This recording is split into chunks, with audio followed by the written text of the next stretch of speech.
আসসালামু আলাইকুম, প্রিয় শিক্ষার্থী, কেমন আছো সবাই? সবাইকে ঠিক মতো শুনতে ও দেখতে পাচ্ছো? যারা যুক্ত হয়েছো তারা সবাই জানাও যে ঠিক মতো দেখতে ও শুনতে পাচ্ছ কিনা। আচ্ছা, সবাইকে একটু জয়েন করার জন্য বলতে হবে। ওকে, সবকিছু ঠিক থাকলে আমরা ক্লাস শুরু করতে পারি। গতদিন আমরা দ্রাব্যতা পড়লাম, এটা নিয়ে তোমাদের কোনো কোশ্চেন থাকলে কোশ্চেন করতে পারো। আমাকে একটু জানিয়ে দাও তাড়াতাড়ি যে তোমাদের গত ক্লাসের পড়া নিয়ে কোনো কোশ্চেন আছে কিনা। গত ক্লাসের পড়া নিয়ে কোনো কোশ্চেন আছে কিনা দ্রুত জানাও। হ্যাঁ, কোশ্চেন থাকলেও জানাও, না থাকলেও লিখো, প্রবলেম নেই। তাহলে আমরা বুঝবো তোমরা অ্যাক্টিভ আছো। গত ক্লাসের পড়া নিয়ে কোনো কোশ্চেন? আচ্ছা, তন্দ্রা ফেসবুকে সালাম দিচ্ছ, ওয়ালাইকুম আসসালাম, কেমন আছো জানিয়ে দাও। জুমে চলে আসো, যদি সুযোগ থাকে জুমে চলে আসো। আমরা খুবই গুরুত্বপূর্ণ একটা টপিক পড়ছি, যে টপিকের নাম হচ্ছে দ্রাব্যতা। আমরা গত ক্লাসে দ্রাব্যতা পড়েছি। আমরা আজকে দ্রাব্যতা নিয়ে তোমাদের দুই একটা অঙ্ক থাকলে আমরা এটা সলভ করে দিব, এবং যদি কোশ্চেন না থাকে তাহলে আমরা চলে যাব পরবর্তী আলোচনায়। দ্রাব্যতার গুণফল, দ্রাব্যতা নিয়ে যদি কোনো কোশ্চেন থাকে আমরা উত্তর দিব, আর না হয় দ্রাব্যতার গুণফলে চলে যাব। ওকে, আমরা আজকে কিছু টেকনিক্যাল প্রবলেমের জন্য ক্লাস শুরু করতে দেরি করে দিয়েছি। আন্তরিকভাবে দুঃখিত। আমি অল্প সময়ের মধ্যেই মূলত আমাদের ক্লাসটি শুরু করতে চাই। আর আমাদের খুবই গুরুত্বপূর্ণ একটা টপিকের ক্লাস চলছে, যেখান থেকে পরীক্ষায় প্রশ্ন হবেই এমন একটা টপিক। এবং তোমরা অন্যান্য টপিক যেগুলো পড়েছো সেইখানে কিছু বিষয় তোমাদের, বেশিরভাগ বিষয় হচ্ছে আগের আগের থেকে জানা ছিল, কিন্তু এখন তোমরা যে টপিক পড়ছো এই টপিকটা সম্পর্কে তোমরা আগে কখনো কোথাও, মানে যদি ইন্টারে উঠে না পড়ে থাকো, 9-10 থেকে তোমাদের কোনো ধারণা থাকার কথা না। আমরা এই মুহূর্তে কথা না বাড়িয়ে মূল আলোচনায় চলে যেতে চাই। আমাদের যে লেকচার বুক থেকে আমরা পড়ছিলাম, তোকে আমরা গতদিন এই অঙ্কটা করেছিলাম, যে অঙ্কটা আমরা এখন দেখতেছি এইখানে। তো দ্রাব্যতার কোনো অঙ্ক নিয়ে বা কোনো কিছু নিয়ে যদি কোশ্চেন থাকে কোশ্চেন করতে পারো। ওকে, দ্রাব্যতা নিয়ে। ওকে, চলো আমরা লেকচার শিট থেকে আলোচনা শুরু করি। গুণগত রসায়ন, হ্যাঁ, আমাদের লেকচার শিটে একটা অঙ্ক আছে, যে অঙ্কটা অন্য কোনো অঙ্ক নয়। এইটা আমরা সঞ্জিত কুমার গুহ স্যারের বই থেকে অঙ্কটা কপি করি, এবং এই অঙ্কটা পরবর্তীতে আমরা গতদিন যে অঙ্কটি করিয়েছিলাম, সেই অঙ্কটা এখান থেকে মূলত এই কনসেপ্ট থেকে আসছে। এই অঙ্কটা আমাদের লেকচার বুকে প্রায় 10 বছর আগে থেকে আছে। এই অঙ্কটা 49 নম্বর অঙ্কটা আমাদের লেকচার বুকে অনেক বছর আগে থেকে আছে। এইটা আহ এইটা হচ্ছে সঞ্জিত কুমার গুহ স্যারের বইয়ের একটা অঙ্ক, যে অঙ্কের কনসেপ্টকে কাজে লাগিয়ে পরবর্তীতে বোর্ড কোশ্চিন আসছে, যেটা আমরা গত ক্লাসে সলভ করেছিলাম। তো তোমাদের সাথে আমরা কথা বলতে চাই, তোমরা কেউ প্রশ্ন করলে তার উত্তর দিতে চাই। তার আগে আমরা বুঝে নেই যে এই আসলে এই অঙ্কে কি বলছে, আমরা একটু দেখে নিতে চাই। ওকে, একটু কমেন্টের মাধ্যমে আমাদের সাথে যুক্ত থাকার চেষ্টা করো। বলছে 50 ডিগ্রি সেন্টিগ্রেড তাপমাত্রায় 50 ডিগ্রি সেলসিয়াস তাপমাত্রায় পানিতে প্রস্তুত কোন লবণের সম্পৃক্ত দ্রবণকে 20 ডিগ্রি সেন্টিগ্রেড তাপমাত্রায় শীতল করা হলে, যদি লবণের দ্রাব্যতা 50 ও 20 ডিগ্রি সেন্টিগ্রেড তাপমাত্রা যথাক্রমে 125 এবং 80 হয়, তবে 75 গ্রাম সম্পৃক্ত দ্রবণ হতে কত গ্রাম লবণ পাওয়া যাবে? এক কথায় আমরা বলছি 50 ডিগ্রি সেন্টিগ্রেড তাপমাত্রা একটা দ্রবণ ছিল, 50 ডিগ্রি সেন্টিগ্রেড তাপমাত্রা একটা দ্রবণ ছিল তাকে, এবং ওই দ্রবণটা ছিল সম্পৃক্ত দ্রবণ। দেখো খেয়াল করে, 50 ডিগ্রি সেন্টিগ্রেড তাপমাত্রায়, 50 ডিগ্রি সেলসিয়াস তাপমাত্রায় পানিতে প্রস্তুত কোন লবণের কি দ্রবণকে? সম্পৃক্ত দ্রবণকে। এই সম্পৃক্ত দ্রবণকে কত ডিগ্রি সেন্টিগ্রেড তাপমাত্রায় শীতল করা হলো? 20 ডিগ্রিতে, অর্থাৎ 50 থেকে নিয়ে আসা হয়েছে 20 ডিগ্রিতে। যদি লবণের দ্রাব্যতা 50 এবং 20 ডিগ্রি সেন্টিগ্রেড তাপমাত্রায় যথাক্রমে 125 এবং 80 হয়, তবে 75 গ্রাম সম্পৃক্ত দ্রবণ হতে কত গ্রাম লবণ পাওয়া যাবে? রাইট, এটা হচ্ছে মূল বিষয়। তো আমরা চিন্তা করি যে কোন সম্পৃক্ত দ্রবণকে যখন আমরা ঠান্ডা করছি, তখন তার দ্রাব্যতা কমতেও পারে, বাড়তেও পারে। কিন্তু এই অঙ্কে বলা হচ্ছে যে তাপমাত্রা যখন 50 থেকে 20 ডিগ্রিতে নিয়ে আসা হলো, তখন এর দ্রাব্যতা 125 থেকে কত ডিগ্রি হয়ে গেল, না কত গ্রাম হয়ে গেল, 40 হয়ে গেল, না 80 হয়ে গেল। তাপমাত্রা 50 থেকে 20 ডিগ্রিতে নেওয়া হলে 125 থেকে কত হয়ে গেল, 80 হয়ে গেল। এখন আমার কোশ্চেন হচ্ছে, 150, দুঃখিত, তাপমাত্রা 50 ডিগ্রি থেকে যখন 20 ডিগ্রিতে নেওয়া হলো, তখন দ্রাব্যতা 125 থেকে 80 হয়ে গেল। তো এখানে কতটুকু দ্রাবক কতটুকু দ্রবণ, এই ব্যাপারে কোনো মন্তব্য করা নেই। তো আমরা যেটা চিন্তা করতে পারি সেটা হচ্ছে যে, এই যে দেখো, যখন তাপমাত্রা 50 ডিগ্রি, তখন সেইখান থেকে যদি এটা 20 ডিগ্রি হয়, তো চিন্তা করো তো একটু কষ্ট করে, যে 50 ডিগ্রি সেন্টিগ্রেড তাপমাত্রায় দ্রাব্যতা 125, এর অর্থ কি? তোমরা নিশ্চয়ই গত ক্লাসে দ্রাব্যতার সংজ্ঞার কথা মনে রেখেছো। কি মনে রেখেছো? যে প্রতি 100 গ্রাম দ্রাবকে যত গ্রাম দ্রবীভূত করলে দ্রবণটি সম্পৃক্ত হয়, তাকে ওই তাপমাত্রায় ওই দ্রাবকে ওই দ্রবের দ্রাব্যতা বলে। তার মানে 125 দ্রাব্যতা বলতে বোঝায় যে আমরা 100 গ্রাম পানির মধ্যে 125 গ্রাম দ্রব্য দিব। 100 গ্রাম পানির মধ্যে আমরা 125 গ্রাম কি দিব? দ্রব্য দিব। তাহলে 100 গ্রাম পানির মধ্যে যখন আমরা 125 গ্রাম দ্রব দিব, তাহলে দ্রবণ হবে কত গ্রাম? কে বলতে পারে? কমেন্ট করে জানাও দেখি। আমরা দ্রাব্যতার সংজ্ঞা থেকে জানি যে প্রতি 100 গ্রাম দ্রাবকে যত গ্রাম দ্রব দিলে দ্রবণটি সম্পৃক্ত হয়, তাকে ওই তাপমাত্রায় ওই দ্রাবকে ওই দ্রবের দ্রাব্যতা বলে।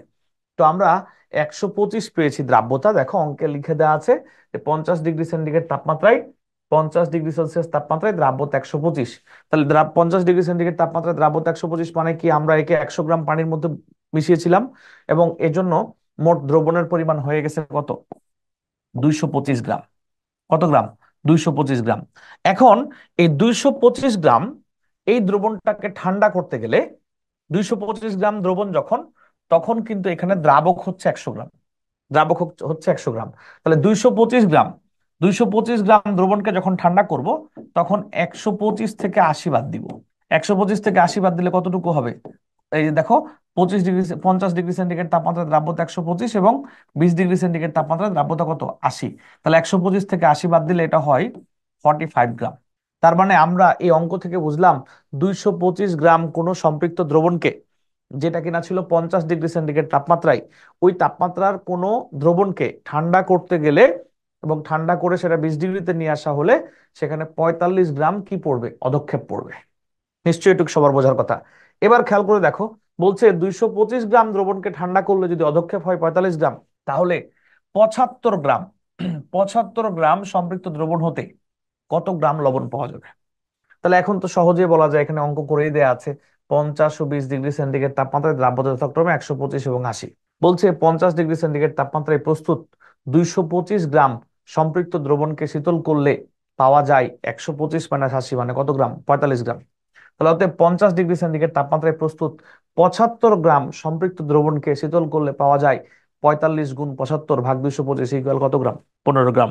নিশ্চয়ই এই অঙ্কটা সবার ক্লিয়ার হয়ে যাওয়ার কথা। আমাকে একটু জানাও তোমরা সবাই অঙ্কটি ক্লিয়ার হতে পেরেছো কিনা।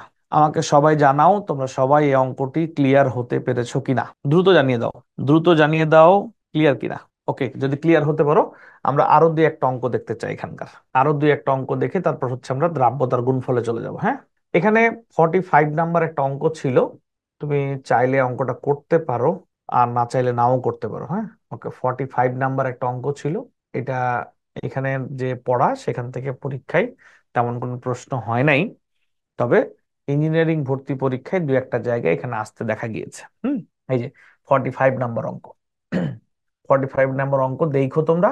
যদি তোমরা না বোঝো, তাহলে পরবর্তী ক্লাসে জিজ্ঞেস করলে হয়তো আমরা তার উত্তর দেওয়ার চেষ্টা করবো। হ্যাঁ, এখানে সলভ করে দেয়া আছে। তোমরা যদি সবকিছু ঠিক মনে করো, তাহলে আমরা এখন দ্রাব্যতার গুণফল পড়তে পারি আজকে। দ্রাব্যতার গুণফল, বলো ঠিক আছে কিনা? আমরা দ্রাব্যতার গুণফলে যাব কিনা? ঠিক আছে। তাহলে দ্রাব্যতার গুণফল, এটা একটু টাইম নিয়ে বুঝো। হ্যাঁ, এটা হচ্ছে এখানকার, এতক্ষণ ছিল আমরা পড়ছিলাম দ্রাব্যতা, এতক্ষণ পড়ছিলাম দ্রাব্যতা, এখন পড়বো কি? দ্রাব্যতার গুণফল। এই দ্রাব্যতার গুণফল থেকে অনেক বেশি অঙ্ক আসবে গ নাম্বারের জন্য। তারপর আমরা আগামী দিন হয়তো সিকিউ ম্যাথ গুলা করা শুরু করবো। ওকে, আচ্ছা, প্রথমে আমরা কথা বলবো দ্রাব্যতার দ্রাব্যতার গুণফল নিয়ে। এই দ্রাব্যতার গুণফল নিয়ে, যার ইংরেজি নাম হচ্ছে সলিবিলিটি প্রোডাক্ট। এটা হচ্ছে দ্রাব্যতার গুণফল। একে সংক্ষেপে প্রকাশ করা হয় কেএসপি দ্বারা। কেএসপি দ্বারা, এটা হচ্ছে দ্রাব্যতার গুণফল। ইংরেজি নাম হচ্ছে সলিবিলিটি প্রোডাক্ট, আর সংক্ষেপে প্রকাশ করা হচ্ছে কি দিয়ে? কেএসপি দিয়ে। তো চলো এখানে আমরা জেনে নেই যে আসলে দ্রাব্যতার গুণফলের সংজ্ঞাটা কি। ওকে, এই দেখো, এখানে কি বলা হচ্ছে? বলছে স্থির তাপমাত্রায় কোনো অল্প দ্রবণীয় লবণের সম্পৃক্ত দ্রবণে উৎপন্ন আয়ন সমূহের ঘনমাত্রার ঘাতসহ গুণফল একটি ধ্রুব সংখ্যা। এই ধ্রুব সংখ্যাকে দ্রাব্যতার গুণফল বলে। কেএসপি দিয়ে, দ্রাব্যতার গুণফলকে কেএসপি দিয়ে প্রকাশ করা হয়।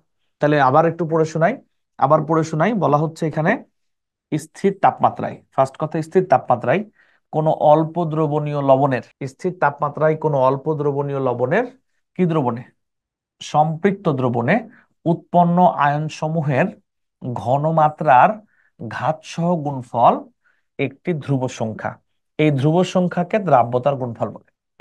আবার, স্থির তাপমাত্রায় কোনো অল্প দ্রবণীয় লবণের সম্পৃক্ত দ্রবণে উৎপন্ন আয়ন সমূহের ঘনমাত্রার কি সহ গুণফল? ঘাত সহ গুণফল। একটি ধ্রুব সংখ্যা, এই ধ্রুব সংখ্যাকে দ্রাব্যতার গুণফল বলে। যদি আমরা আবার বলি, স্থির তাপমাত্রায় কোনো অল্প দ্রবণীয় লবণের সম্পৃক্ত দ্রবণে উৎপন্ন আয়ন সমূহের ঘনমাত্রার কি সহগুণফল, ঘাত সহগুণফল একটি ধ্রুব সংখ্যা, এই ধ্রুব সংখ্যাকে দ্রাব্যতার গুণফল বলে। তো এখন চলো আমরা প্র্যাকটিসে চলে যাই। প্রথমত, তাপমাত্রা স্থির বলা হলো কেন? কারণ তোমরা নিশ্চয়ই জানো যে তাপমাত্রা চেঞ্জ করলে দ্রাব্যতা চেঞ্জ হয়ে যায়, আর দ্রাব্যতা যখন চেঞ্জ হয়ে যাবে তখন দ্রাব্যতার গুণফলও চেঞ্জ হয়ে যাবে, তাই না? তাহলে স্থির তাপমাত্রায় বলতেই হবে। আচ্ছা, অল্প দ্রবণীয় লবণ মানে যে লবণগুলোকে আমরা নাড়িয়ে নাড়িয়ে দ্রবীভূত করি, একদম দেওয়া মাত্রই দ্রবীভূত হয়ে যায় না। তো এটা একটা কথার কথা। তুমি এখন যেই দ্রবণগুলো নিয়ে কাজ করবা সেখানে সবগুলো অল্প দ্রবণীয় লবণই হবে। তাহলে প্রথমত তাপমাত্রা স্থির, তারপর দ্বিতীয়ত হচ্ছে অল্প দ্রবণীয় লবণের কি দ্রবণে, সম্পৃক্ত দ্রবণে। তুমি নিশ্চয়ই জানো দ্রাব্যতায় নির্ণয় করা যায় না সম্পৃক্ত দ্রবণ ছাড়া। তাহলে দ্রাব্যতার গুণফল তো সম্পৃক্ত দ্রবণ ছাড়া নির্ণয় করা সম্ভব হবে না। তাহলে কি বললাম, স্থির তাপমাত্রায় কোনো অল্প দ্রবণীয় লবণের কি দ্রবণে, সম্পৃক্ত দ্রবণে। সম্পৃক্ত দ্রবণ হতে হবে, আদারওয়াইজ এটা নির্ণয় করা যাবে না। তাহলে আবার বলছি, স্থির তাপমাত্রায় কোনো অল্প দ্রবণীয় লবণের কি দ্রবণে, সম্পৃক্ত দ্রবণে যে আয়ন উৎপন্ন হয় তাদের ঘনমাত্রার ঘাতসহ গুণফল একটি ধ্রুব সংখ্যা। তো চলো আমরা যদি সেটা নিয়ে আলোচনা করি, তাহলে প্রথমে আমরা ইজিসিএল নিয়ে কাজ করছি। ইজিসিএল, এটা বিয়োজিত হইলো, ভালো কথা। বিয়োজিত হয়ে এজি প্লাস এবং সিএল মাইনাস উৎপন্ন করলো কোন দ্রবণে, সম্পৃক্ত দ্রবণে, রাইট? তাহলে এজিসিএল বিয়োজিত হয়ে এজি প্লাস এবং সিএল মাইনাস উৎপন্ন করলো কোন দ্রবণে, সম্পৃক্ত দ্রবণে। এবার এই যে সম্পৃক্ত দ্রবণে যে আয়ন উৎপন্ন হয়, যেমন এই দেখো সিলভার প্লাস আয়ন, রাইট, গুণ এই দেখো ক্লোরাইড আয়ন। খেয়াল করো, ভালো করে খেয়াল করো। তাহলে এখন একটু খেয়াল করি আমরা, এই লবণ সম্পৃক্ত দ্রবণে যে আয়ন উৎপন্ন করে ওই আয়নের ঘনমাত্রার, মাথায় রাখবো আমরা, এই আয়নগুলোকে তৃতীয় বন্ধনী দিয়ে যদি আবদ্ধ করি তাহলে তাকে ঘনমাত্রা বোঝায়, এবং এই আয়নগুলোকে তৃতীয় বন্ধনীতে আবদ্ধ করলে তাকে আমরা কি বুঝাই, ঘনমাত্রা বোঝাই। তাহলে স্থির তাপমাত্রায় কোনো অল্প দ্রবণীয় লবণের কি দ্রবণে, সম্পৃক্ত দ্রবণে উৎপন্ন আয়নের ঘনমাত্রার কি সহগুণফল, ঘাত সহগুণফল। আমরা যখন ফার্স্ট পেপারের 4 নাম্বার চ্যাপ্টার পড়বো, এই চ্যাপ্টারের নাম হচ্ছে রাসায়নিক পরিবর্তন। এই রাসায়নিক পরিবর্তন যখন পড়বো আমরা জানতে পারবো একটা টপিকের নাম ভর ক্রিয়ার সূত্র। কার সূত্র? ভর ক্রিয়ার সূত্র।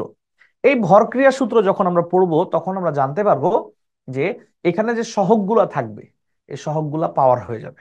অর্থাৎ এজি প্লাস এবং সিএল মাইনাসের যে সহগগুলা থাকবে, এই যেখানে যে সহগগুলা থাকবে এগুলো পাওয়ার হয়ে যাবে। যেহেতু এখানে সহগ হচ্ছে ওয়ান, সহগ ওয়ান, তাই এখানে পাওয়ারও কিন্তু কি হয়, অন হয়। কিন্তু বিষয় হচ্ছে এখানে যেহেতু সহগ ওয়ান তাই এটা বোঝা যাচ্ছে না। আমরা আরেকটা উদাহরণ যদি দেখি তাহলে সহগটা সহজে বুঝতে পারবা তুমি। যেমন দেখো, আমরা একটা যৌগ নিলাম যেটা হচ্ছে ক্যালসিয়াম ফ্লোরাইড। মনে করো বিয়োজিত হলো, বিয়োজিত হওয়ার পর ক্যালসিয়াম 2+ আর কি 2F- উৎপন্ন হলো। দেখো তো ক্যালসিয়ামের সহগ কত, কিছু নাই মানে ওয়ান, আর ফ্লোরিনের সহগ কত, টু। আচ্ছা, এবার কেএসপি যখন আমরা বের করব তখন এই আয়নগুলার ঘনমাত্রার ঘাত সহ গুণফল। ঘাত হচ্ছে বাংলা কথা, ইংরেজি কথা হচ্ছে পাওয়ার। যা সহগ থাকবে ভরক্রিয়া সূত্র অনুযায়ী তাই কি হয়ে যাবে, পাওয়ার হয়ে যাবে। তাহলে আমরা এই ক্যালসিয়ামকে থার্ড ব্র্যাকেট দিয়ে আবদ্ধ করব। তাহলে বোঝালাম এটা ক্যালসিয়াম আয়নের ঘনমাত্রা, গুণ এই ফ্লোরাইডকে আমরা কি করব, থার্ড ব্র্যাকেট দিয়ে আবদ্ধ করব, বোঝাচ্ছে এটা তার ঘনমাত্রা। এখানে যা সহগ থাকবে তাই তার পাওয়ার হয়ে যাবে। তাহলে আবার বলি, এই যে স্থির তাপমাত্রায় অল্প দ্রবণীয় লবণ, আমি বললাম অল্প দ্রবণীয় লবণ, এটা কথার কথা। অল্প দ্রবণীয় লবণের সম্পৃক্ত দ্রবণে, অর্থাৎ এটা যখন সম্পৃক্ত দ্রবণ উৎপন্ন করবে তখন যে আয়নগুলা উৎপন্ন করবে, দেখো এই লবণটা তার সম্পৃক্ত দ্রবণে ক্যালসিয়াম 2+ এবং ফ্লোরাইড আয়ন উৎপন্ন করেছে, এদের ঘনমাত্রা। দেখো এই যে ঘনমাত্রা কি সহ গুণফল, ঘাত সহ গুণফল। কি সহ গুণফল, ঘাত সহ। তার মানে এখানে কিছু নাই মানে ঘাত কত, ওয়ান। এখানে কিছু নাই মানে ঘাত কত, টু। তাহলে যে ঘাত সহ গুণফল একটি কি সংখ্যা, ধ্রুব সংখ্যা। তাহলে স্থির তাপমাত্রায় কোন অল্প দ্রবণীয় লবণের সম্পৃক্ত দ্রবণে যে আয়ন উৎপন্ন করে তাদের ঘনমাত্রার ঘাত সহ গুণফল একটি ধ্রুব সংখ্যা, তাকে বলা হয় কি, কেএসপি বা দ্রাব্যতার গুণফল। নিশ্চয়ই ক্লিয়ার হয়ে যাওয়ার কথা। এটা আমরা আরো একটা উদাহরণ দেখি, তাহলে তোমাদের কাছে ক্লিয়ার হবে এবং তোমরা আমাকে জানাবে এটা ক্লিয়ার কিনা। এরপর আমরা ধরো এমন একটা যৌগ দেখলাম যেটা হচ্ছে ক্যালসিয়াম ফসফেট। এই দেখো ক্যালসিয়ামের যোজনী 2 তা এখানে 2 হয়েছে, আর ফসফেটের যোজনী 3 তা এখানে 3 হয়েছে। এবার এটাকে আমরা বিয়োজিত করলাম, বিয়োজিত করার পর কি হলো, ক্যালসিয়াম 2+, আর কি হলো, PO4 2-। তাহলে এখন কি হবে, এইখানে এখানে কিছু হবে, কিছু নাই মানে কি আছে, এইখানে কিছু নাই মানে মানে থ্রি আছে সহগ, আর এখানে কি আছে, টু আছে। নিশ্চয়ই এটুকু বুঝতে পারছো। তাহলে আমরা যদি তোমাদেরকে এখন প্রশ্ন করি যে কেএসপি বা দ্রাব্যতার গুণফল কি হবে, তখন তুমি কি বলবা? বলবা ক্যালসিয়াম 2+ এর ঘনমাত্রা পাওয়ার 3 গুণ ফসফেটের ঘনমাত্রা, সেখানে 3 হবে, পাওয়ার কিন্তু কি 2। অর্থাৎ থার্ড ব্র্যাকেটে আয়নকে আবদ্ধ রাখবো, আর সহগ যা হবে তাকে পাওয়ার লিখে দিব। এটাই হচ্ছে দ্রাব্যতার গুণফল। নিশ্চয়ই দ্রাব্যতার গুণফলের সংজ্ঞা থেকে যে ইকুয়েশন পাওয়া যায় সেটা ক্লিয়ার। দ্রাব্যতার গুণফলের অঙ্ক অনেকের কাছে কঠিন মনে হয়, আসলে অঙ্কগুলো অনেক সহজ, কিন্তু কেন কঠিন মনে হয়? যখন দেখে স্টুডেন্টরা যে যৌগ ভিন্ন হলে তার গাণিতিক সমীকরণ ভিন্ন হচ্ছে, যৌগ ভিন্ন হলে তার গাণিতিক সমীকরণ কি হচ্ছে, ভিন্ন হচ্ছে, তখন তাদের কাছে মনে হয় যে আচ্ছা এটা তো এমন একটা টপিক খালি গুলায় যায়। তো এই জন্য তাদের কাছে কঠিন মনে হয়, কিন্তু আসলে কঠিন কিছু না। বলো সবাই কমেন্ট করে জানাও এটা ক্লিয়ার কিনা, ফেসবুক এবং জুম দুই জায়গা থেকে কমেন্ট করে জানাও, দ্রুত জানাও, দ্রুত জানাও, দ্রুত জানাও, দ্রুত জানাও। ওকে, ক্লিয়ার জানাচ্ছ। আমরা এবার এতক্ষণ যা পড়লাম তা দিয়ে আমরা বুঝতে পারলাম ঘনমাত্রার সাথে দ্রাব্যতার গুণফলের সম্পর্ক। এতক্ষণ যা পড়লাম তা দিয়ে জানতে পারলাম ঘনমাত্রার সাথে দ্রাব্যতার গুণফলের সম্পর্ক। কি জানলাম? ঘনমাত্রার সাথে দ্রাব্যতার গুণফলের সম্পর্ক। এখন আমরা জানতে চাইবো, এখন আমরা জানতে চাইবো দ্রাব্যতা, দ্রাব্যতা ও দ্রাব্যতার গুণফল এর সম্পর্ক। এই দেখো, কি জানতে চাইবো? দ্রাব্যতা ও দ্রাব্যতার গুণফলের সম্পর্ক। এটা হচ্ছে আমাদের এখন জানার ইচ্ছা। একজন কমেন্ট করছো, আচ্ছা একজন কমেন্ট করছো যে তুমি বুঝতে পারছো না যে তুমি নতুন ক্লাস করবে নাকি পুরাতন ক্লাস করো। পুরাতন ক্লাসগুলো আস্তে আস্তে করো, এখন যে টপিক পড়াচ্ছি, অর্থাৎ যেদিন থেকে আমি দ্রাব্যতা শুরু করেছি, যেই ক্লাস থেকে, ওই দিন থেকে ক্লাসগুলো তুমি ধারাবাহিকভাবে করো। অর্থাৎ দ্রাব্যতার আজকে, বলতো সবাই, দ্রাব্যতার আজকে কি দ্বিতীয় ক্লাস না দ্রাব্যতা দ্রাব্যতা গুণফলের? তাহলে দ্রাব্যতা টপিক থেকে তুমি নতুন করে ক্লাস করো। আহ হ্যাঁ, আজকে সেকেন্ড ক্লাস, অর্থাৎ আজকে এবং গতকালকের ক্লাস, গত দিনের যে ক্লাসটা হয়েছে, গত দিনের ক্লাসটা রেকর্ড দেখো, আর আজকের ক্লাসটা করো। এখান থেকে তুমি ধারাবাহিকভাবে করতে থাকো। আর আগের যে পড়াগুলো ছিল সেই পড়াগুলো তুমি আহ কি করবা, যতটুকু সম্ভব করতে থাকবা। অর্থাৎ আগের টপিকগুলোর সাথে দ্রাব্যতার টপিকের মিল নেই। সো তুমি যদি নতুন করে গত ক্লাস থেকে রেকর্ড দেখে আজকে ক্লাসটা করো, তাহলে তোমার কাছে পড়া বুঝতে কোনো অসুবিধা হবে না। কিন্তু গত ক্লাস না করলে আজকে পড়া বুঝতে কি হবে, অসুবিধা হবে। ওকে, আচ্ছা। তো আমরা এখন পড়ছি দ্রাব্যতা ও দ্রাব্যতার গুণফলের মধ্যে সম্পর্ক। আমরা প্রথমে তোমাদেরকে একটা শর্টকাট টিপস দিতে চাই, শর্টকাট টিপস দিতে চাই। প্রথমে শর্টকাট পড়বো, তারপর ডিটেল পড়বো। আমরা বলছি যদি কোনো যৌগের সংকেত এ এক্স এবং বি ওয়াই হয়, অর্থাৎ কোনো যৌগের আণবিক সংকেত যদি এমন হয়, এ এক্স এবং বি ওয়াই হয়, তো এখন এক্স এবং বি ওয়াই, অর্থাৎ তোমরা চিন্তা করে বলো তো, কমেন্ট করে জানাও তো, এই যৌগ যদি হয় তাহলে এখানে এক্স এবং ওয়াই এর ভ্যালু কত? যদি আমরা কম্পেয়ার করি এক্স বি ওয়াই এর সাথে, তাহলে ক্যালসিয়াম ফ্লোরাইডের জন্য এক্স এবং ওয়াই এর ভ্যালু কত? আচ্ছা, তাহলে এটা হচ্ছে 1, এটা কি 2। দ্রাব্যতার লাইভ নং কত ছিল? 10 ছিল, 10 নম্বর, আজকে 11 নম্বর না 10 নম্বর ক্লাস। ওকে, আচ্ছা। তাহলে এখন যদি কোন যৌগের আণবিক সংকেত এক্স এবং বিওয় হয়, তাহলে কেএসপি ইকুয়াল কি হবে বলতো? X into s to the power x into y into s to the power y. দেখো, এই যে x into s to the power x, y into x to the power y, অর্থাৎ অর্থাৎ S দিয়ে বোঝাচ্ছে দ্রাব্যতা। এখানে এক্স এবং Y হচ্ছে ওই ক্যাটায়ন বা অ্যানায়ন গুলার সহগ। তুমি খেয়াল করে দেখো, যখন আমরা দ্রাব্যতার গুণফল থেকে দ্রাব্যতা বের করছি, দুঃখিত, দ্রাব্যতা থেকে দ্রাব্যতার গুণফল বের করছি, আবার যদি বলি দ্রাব্যতা থেকে দ্রাব্যতার গুণফল বের করছি, তখন সহগ যেটা থাকবে সেটা গুণও হবে, পাওয়ারও হবে। আবার দেখো, পরবর্তীটার জন্য সহগটা গুণও হবে, পাওয়ারও হবে। কিন্তু যখন আমরা কি করলাম দেখো, ঘনমাত্রা থেকে দ্রাব্যতার গুণফল বের করছিলাম, ভালো করে ফলো করো আমি কি বলছি। যখন আমরা ঘনমাত্রা থেকে দ্রাব্যতার গুণফল বের করছিলাম, তখন যে সহগটা ছিল এটা শুধু পাওয়ার হতো। দেখো, এর সাথে 3 গুণ হয় নাই, শুধু পাওয়ার হয়েছে। এখানে 3 গুণ হয় নাই, 2 গুণ হয় নাই, কি হয়েছে? পাওয়ার হয়েছে। কিন্তু এই শর্টকাট দিয়ে বোঝানো হচ্ছে যে যদি একটার জন্য দ্রাব্যতা এস হয়, অপরটার জন্য দ্রাব্যতা এস। কিন্তু খেয়াল করতে হবে, এই আয়ন এবং এই আয়নের যে সহগ হবে, এই সহগটা এস এর সাথে গুণও হবে, পাওয়ার হবে। তাহলে আমরা একটু চিন্তা করে দেখি এর কেএসপি কি হবে। এর কেএসপি কি হবে?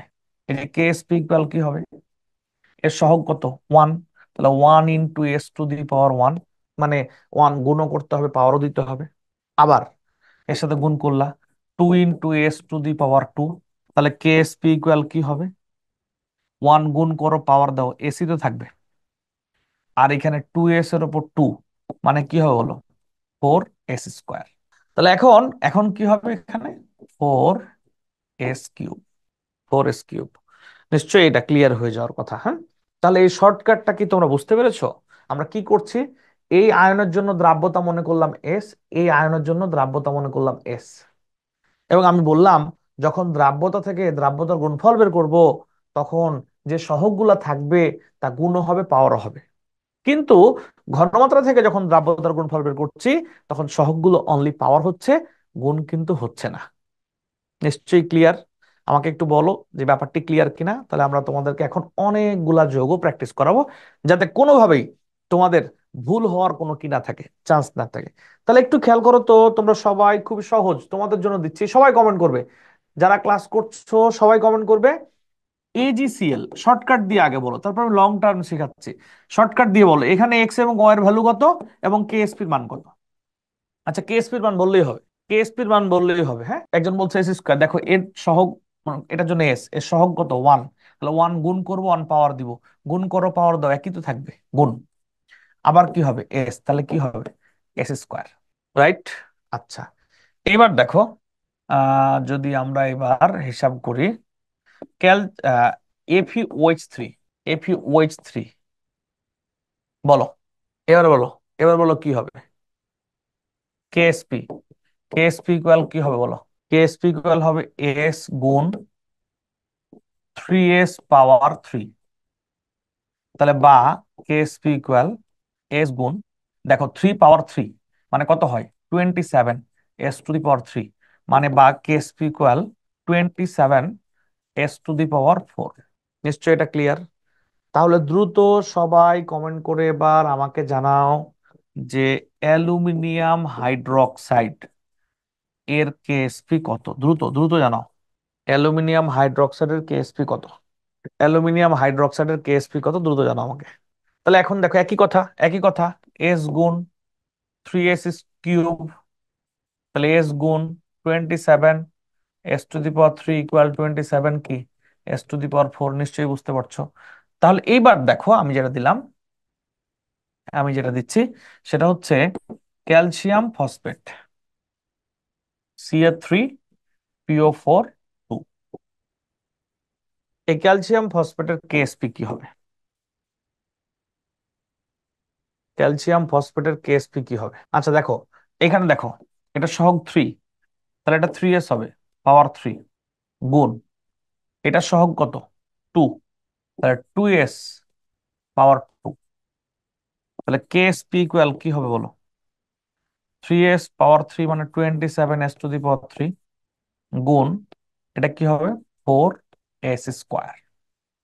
তাহলে 27কে যদি 4 দিয়ে গুণ করো, 27কে যদি 4 দিয়ে গুণ করো, তাহলে কেএসপি ইকুয়াল 27 গুণ 4, 108s⁻5, 108s⁻5। নিশ্চয়ই বুঝছো, এটা হচ্ছে সবগুলো শর্টকাট টেকনিক ছিল, এটা শর্টকাট টেকনিক ছিল। ক্লিয়ার? আচ্ছা, লং টেকনিক কিছুই না, এই শর্টকাটটা লং থেকেই আনছি আমি।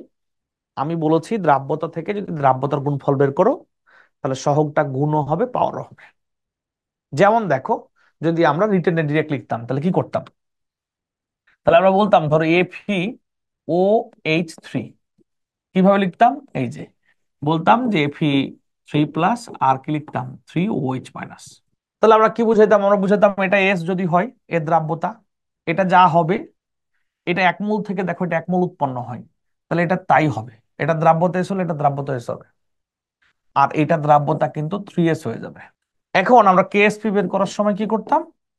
এস গুণ 3s দিয়ে পাওয়ার 3 দিতাম। অর্থাৎ এর সহগ নাই তাই, মানে সহগ 1 তাই পাওয়ার 1, আর এর সহগ 3 তাই পাওয়ার 3। ঘুরে ফিরে দেখো এটাই আসতো, এটাই আসতো। ক্লিয়ার? যদি আমি তোমাদেরকে আরো একটা দেখাই, যেমন যেমন দেখো, এই যে সিলভার কার্বনেট Ag2CO3, তাহলে এটা বিয়োজিত হলো। এটা বিয়োজিত হয়ে কি হবে বলতো? Ag+, সামনে 2, আর CO3 2-। তাহলে একটু বলবা KSP ইকুয়াল কি হবে? 2s। এই যে দেখো, এখানে এখানে কি হয়, এটা যদি এস হয় তাহলে এটা হবে 2s, আর এটা হবে এস।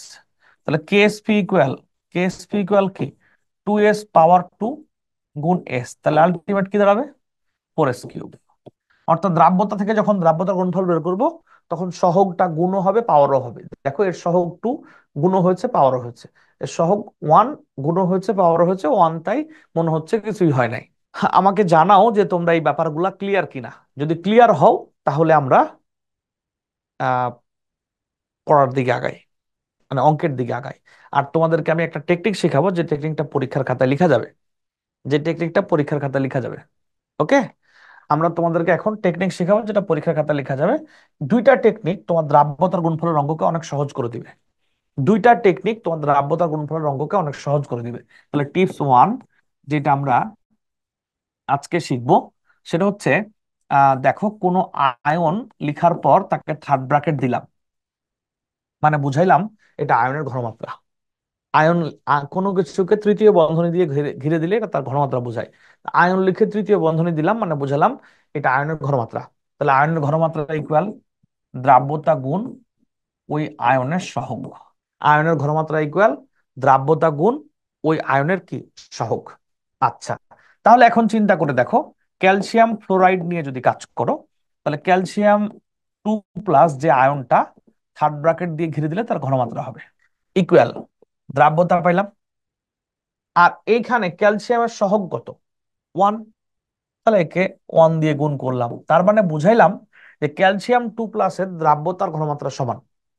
মাথায় রাখতে হবে, অনেককেই তুমি যদি জিজ্ঞেস করো, তাহলে ওরা বলবে যে আচ্ছা দ্রাব্য, কেউ কেউ বলবে দ্রাব্যতা ঘনমাত্রা একই, কেউ কেউ বলবে না দ্রাব্যতা ঘনমাত্রা একই না। আসলে দ্রাব্যতা ঘনমাত্রা কখনো এক, কখনো এক না। কখন এক এবং কখন এক না, এই ব্যাপারটা তোমার ক্লিয়ার করতে হবে। যদি সহগ 1 হয় তখন ঘনমাত্রা এবং দ্রাব্যতা সেম হবে। যদি সহগ 1 হয় তখন ঘনমাত্রা এবং দ্রাব্যতা কি হবে? সমান হবে। যদি সহগ 1 না হয়, যেমন ফ্লোরাইড, ইকুয়াল কি হবে? দ্রাব্যতা গুণ এর সহগ কত? 2। নিশ্চয়ই ক্লিয়ার? এটা হচ্ছে আমরা বের করলাম।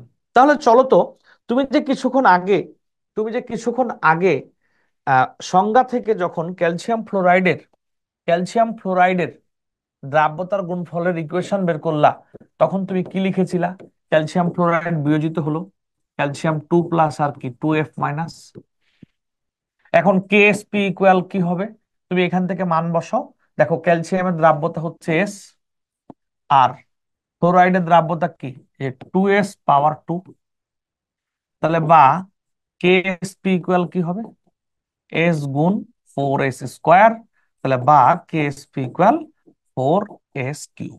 দেখো, শর্টকাটের সাথে মূল টার্ম মিলে গেছে কিনা, শর্টকাটের সাথে মূল টার্ম মিলে গেছে কিনা। এবং সেইখান থেকে তুমি প্রথমে পড়লা ঘনমাত্রা থেকে দ্রাব্যতার গুণফলের সম্পর্ক, তারপর তুমি পড়লা দ্রাব্যতার সাথে দ্রাব্যতার গুণফলের সম্পর্ক।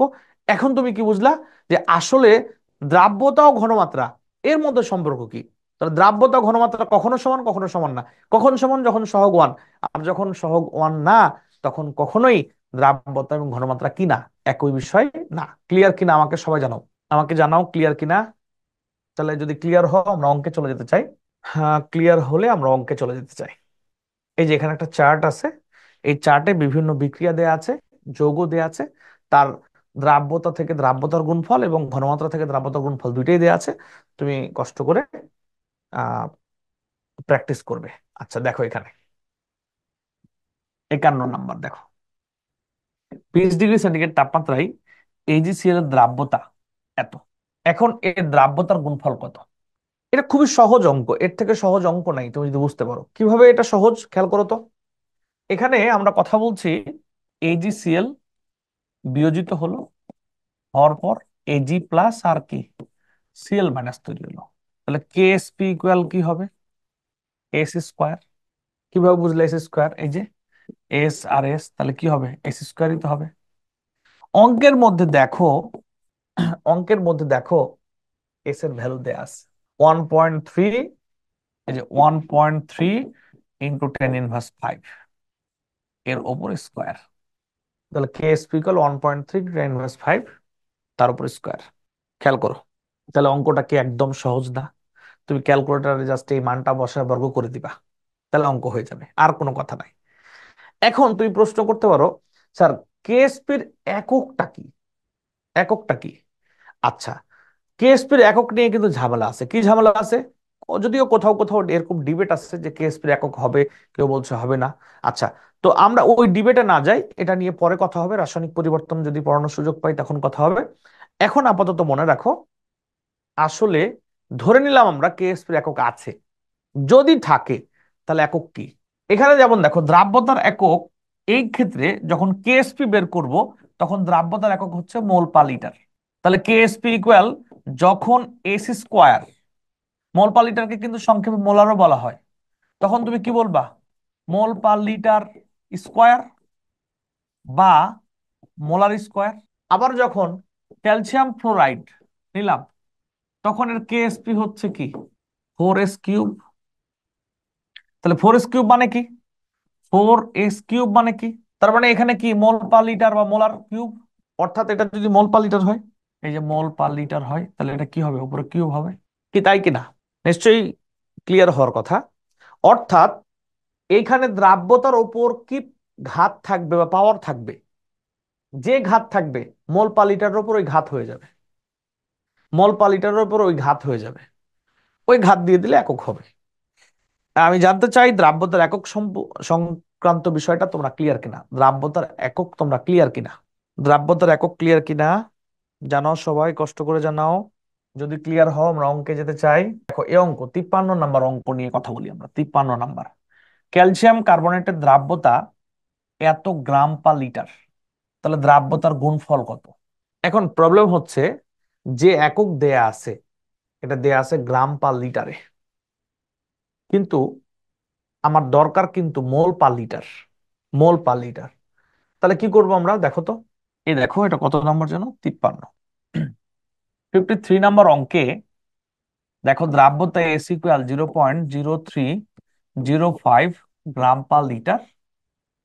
একে আমরা আণবিক ভর দিয়ে ভাগ করব। যেহেতু পদার্থটা ক্যালসিয়াম কার্বনেট, তাই আনফরচুনেট এর আণবিক ভর 100। কেউ আবার মনে মনে ভেবে নিও না যে 100 দিয়ে ভাগ করতে হবে, আসলে ভাগ করতে হবে কি দিয়া? আণবিক ভর দিয়া। তাহলে এখন 0.0305 ভাগ 100, তাহলে এখন এটা হয়ে যাবে কি? মল পার লিটার। এবার আসবো আমরা, এবার আসবো হচ্ছে এটা কি ভর? এটা আণবিক ভর, আণবিক ভর। ওকে। আচ্ছা, ক্যালসিয়াম কার্বনেট কে তাপ দিব, তাপ দিলে ক্যালসিয়াম 2 প্লাস আর কি CO3 মাইনাস হবে। তাহলে এখন কেএসপি ইকুয়াল কি হবে? তাহলে এখন কেএসপি ইকুয়াল কি হবে? এই যে এস গুণ এস, এস স্কোয়ার। এবার এই ভ্যালুটা এখানে বসায় দিলে অঙ্কটা হয়ে যাচ্ছে, এই ভ্যালুটা এখানে বসায় দিলে অঙ্কটা হয়ে যাচ্ছে। ওকে। আচ্ছা, আমরা চলে যাই পরবর্তী অঙ্কে। পরবর্তী অঙ্কে যদি ক্লিয়ার থাকো, পরবর্তী অঙ্কে চলে যাই। আচ্ছা, এগুলো তোমরা সবগুলো নিজে নিজে করতে পারবা, যেগুলো পারবা না আমি সেই অঙ্কগুলো দেখাচ্ছি, ভালো করে খেয়াল করো। এই দেখো 57 নাম্বার অঙ্ক। 57, খুবই ভালো করে খেয়াল করো। 25 ডিগ্রি সেন্টিগ্রেড তাপমাত্রায় ফেরিক হাইড্রোক্সাইডের দ্রাব্যতার গুণফল এত হলে ফেরিক হাইড্রোক্সাইডের দ্রাব্যতা কত? আচ্ছা, প্রথমে অঙ্কটুকুকে আমরা এই পর্যন্ত ভাবি, এই পর্যন্ত ভাবি যে 25 ডিগ্রি সেন্টিগ্রেড তাপমাত্রায় ফেরিক হাইড্রোক্সাইডের দ্রাব্যতার গুণফল এত হলে ফেরিক হাইড্রোক্সাইডের দ্রাব্যতা কত? দ্রাব্যতা কত আমরা এতটুকু প্রথমে ভাবি। তো প্রথম কাজ হচ্ছে এখানে দ্রাব্যতার গুণফল দেয়া আছে, দ্রাব্যতা বের করা। এই জন্য ইকুয়েশন বের করবো আমরা। কি বের করবো? ইকুয়েশন। তাহলে প্রথমে আমরা FeOH3 নিব, একে আমরা বিয়োজিত করলাম, বিয়োজিত করে কি পেলাম? Fe3 প্লাস আর কি 3OH মাইনাস পেলাম। এখন কেএসপি ইকুয়াল কি হবে আমরা জানি, 27s⁴। তো ভালো কথা, 27s⁴ কিভাবে হচ্ছে এটা নিশ্চয়ই জেনেছো। তাহলে S4 ইকুয়াল কি হবে? কেএসপি ভাগ 27। অর্থাৎ কেএসপির মান এখানে কত দেওয়া আছে, 4 × 10⁻30। মানে হচ্ছে 4 × 10⁻30 ভাগ কি হবে, 27। ওকে, ভালো কথা। তাহলে এইবার কি হবে, এইবার যেটা হবে, এস ইকুয়াল 4√10⁻38 ভাগ 27। তাহলে এখন কি হবে বলো, তাহলে এখন কি হবে, এই ভাগফল আমরা বের করলেই হয়ে যাচ্ছে দ্রাব্যতার মান। ভাগফল বের করলে ক্যালকুলেটর দিয়ে যদি আমরা ভাগফল বের করি, উত্তর আসবে 1.96 × 10⁻10, অর্থাৎ 1.96 × 10⁻10। নিশ্চয়ই এটা ক্লিয়ার? ক্লিয়ার, এই পর্যন্ত সবাই ক্লিয়ার হয়ে যাওয়ার কথা। একক হবে কি, একক হবে মোল পার লিটার। এখন আসো মূল কথায়। এইখানে দেখো, এই পর্যন্ত হলো। এরপর বলছে দ্রবণে Fe3+ এবং হাইড্রোক্সাইড এর ঘনমাত্রা নির্ণয় করো। দ্রবণে Fe3+ এবং হাইড্রোক্সাইডের ঘনমাত্রা নির্ণয় করো। কিছুক্ষণ আগেই তোমাদেরকে আমি ঘনমাত্রা ও দ্রাব্যতার সাথে সম্পর্ক পড়ালাম। তখন নিশ্চয়ই তোমাদের মনে আছে ঘনমাত্রা ও দ্রাব্যতার সাথে যে সম্পর্কটা পড়িয়েছি সেটা আসলে কি ছিল। আমরা কিছুক্ষণ আগে বললাম, এই দেখো Fe3+ এর ঘনমাত্রা আর দ্রাব্যতা সমান, কারণ Fe3+ এর সহগ 1। কিন্তু হাইড্রোক্সাইডের ঘনমাত্রা ইকুয়াল 3 × S, অর্থাৎ 3S। তো আমি যেখানে এইখানে যে এস এর মানটা পেয়েছি, এটাই হচ্ছে আয়রন 3+ এর ঘনমাত্রা। আর হাইড্রোক্সাইডের ঘনমাত্রা ইকুয়াল হচ্ছে 3 × 1.96 × 10⁻10। তাহলে কি হয় দেখো, 3 × 1.96 × 10⁻10। নিশ্চয়ই ক্লিয়ার হয়ে যাওয়ার কথা। ক্লিয়ার কিনা আমাকে একটু জানাও। সবাই একটু ক্লিয়ার কিনা আমাকে একটু জানাও। সবাই একটু ক্লিয়ার কিনা আমাকে একটু জানাও। আমরা আজকে দ্রাব্যতা শেষ, গুণফল শেষ করে দিচ্ছি। আগামী এটা পড়লে নাম্বারের অঙ্ক পারবা তুমি। এরপর আমরা পড়বো নাম্বারের অঙ্ক আগামী ক্লাসে। আজকে যদি লেট হয়ে গেছে একটু ক্লাস শুরু করতে, আজকে আমরা দ্রাব্যতার গুণফল শেষ করে দিলাম। কতদিন দ্রাব্যতা শেষ করেছে, আজকে দ্রাব্যতার গুণফল শেষ করলাম। আগামী ক্লাসে আমরা হয়তো বা 1টা বা 2টা ক্লাস লাগবে, তাহলে আমাদের সিকিউ কমপ্লিট হয়ে যাবে। হ্যাঁ, নাম্বার কমপ্লিট হয়ে যাবে। ওকে, আমরা সিকিউ প্র্যাকটিস করবো ধরে ধরে। ওকে, আমরা এবার চলে যেতে চাই পরবর্তী অঙ্কে। 58 নাম্বার। এগুলো সবগুলা অঙ্ক আসবে নাম্বারে। আমরা আগামী ক্লাসে করব। আজকে আমরা, এটা হচ্ছে আমাদের লাস্ট অঙ্ক। অ্যালুমিনিয়াম হাইড্রোক্সাইডের দ্রাব্যতার গুণফল দেয়া আছে। অ্যালুমিনিয়াম এর হাইড্রোক্সাইডের দ্রাব্যতা চাই, তাও আবার কি, গ্রাম পার লিটার এককে। চিন্তা করো, দ্রাব্যতার গুণফল দেয়া আছে, দ্রাব্যতা চাই কোন এককে, গ্রাম পার লিটার এককে। এখন কোয়েশ্চেন হচ্ছে, অ্যালুমিনিয়াম হাইড্রোক্সাইড যেটা, এই যে AlOH3, এখন LOH3 এটা বিয়োজিত হলো অ্যালুমিনিয়াম 3+ আর কি 3OH-। একইভাবে KSP ইকুয়াল 27s⁴। একই কায়দায় S ইকুয়াল 4√KSP ভাগ 27। এইখানে আমরা KSP-র মান কত হবে, 3.7 × 10⁻15। এই দেখো, এখানে আমরা 4√3.7 × 10⁻15 ভাগ 27। এই ভ্যালু বসালে আমরা যে, আমরা এই মানটা বসালে আমরা যেই ভ্যালুটা পাবো, ধরো যাই পেলাম, যেটা পেলাম সেটা হচ্ছে মোল পার লিটার এককে। যে মানটা পাবো সেটা হচ্ছে মোল পার লিটার, মোল পার লিটার এককে। এখন আমরা নিশ্চয়ই গত ক্লাসে বলেছি, মনে আছে তোমাদের, না মনে থাকলে আবার দেখো, মোল পার লিটার থেকে যদি গ্রাম পার লিটার হতে হয়, কারণ প্রশ্নে চেয়েছে গ্রাম পার লিটার, তাহলে আণবিক ভর দ্বারা গুণ করতে হবে। কি দ্বারা গুণ করতে হবে, এই এই ট্রান্সফরমেশনের জন্য আণবিক ভর, আণবিক ভর দ্বারা গুণ। তো এর আণবিক ভর কত, অ্যালুমিনিয়াম হাইড্রোক্সাইডের আণবিক ভর কত, এর আণবিক ভর হচ্ছে 78। তাহলে তুই প্রাপ্ত মানকে 78 দিয়ে যদি গুণ করো, তখন এটা হয়ে যাবে কিন্তু গ্রাম পার লিটার, এবং সেটাই হবে উত্তর। ক্যালকুলেটর ব্যবহার করে তোমরা এই অঙ্কটা সম্পন্ন করবা। তাহলে তোমাদের কাছ থেকে আজকে বিদায় নিচ্ছি। ইনশাল্লাহ আগামী ক্লাসে, যেদিন ক্লাস টাইম আছে, ওই দিন আমরা কি করব, সিকিউ এর যে ঘ নাম্বার অঙ্ক সেটা শেষ করে দেব। আজকে আরো কিছুক্ষণ ক্লাস নিলে ভালো লাগতো। তো আজকে এখানেই শেষ করছি। ধন্যবাদ সবাইকে। আল্লাহ হাফেজ।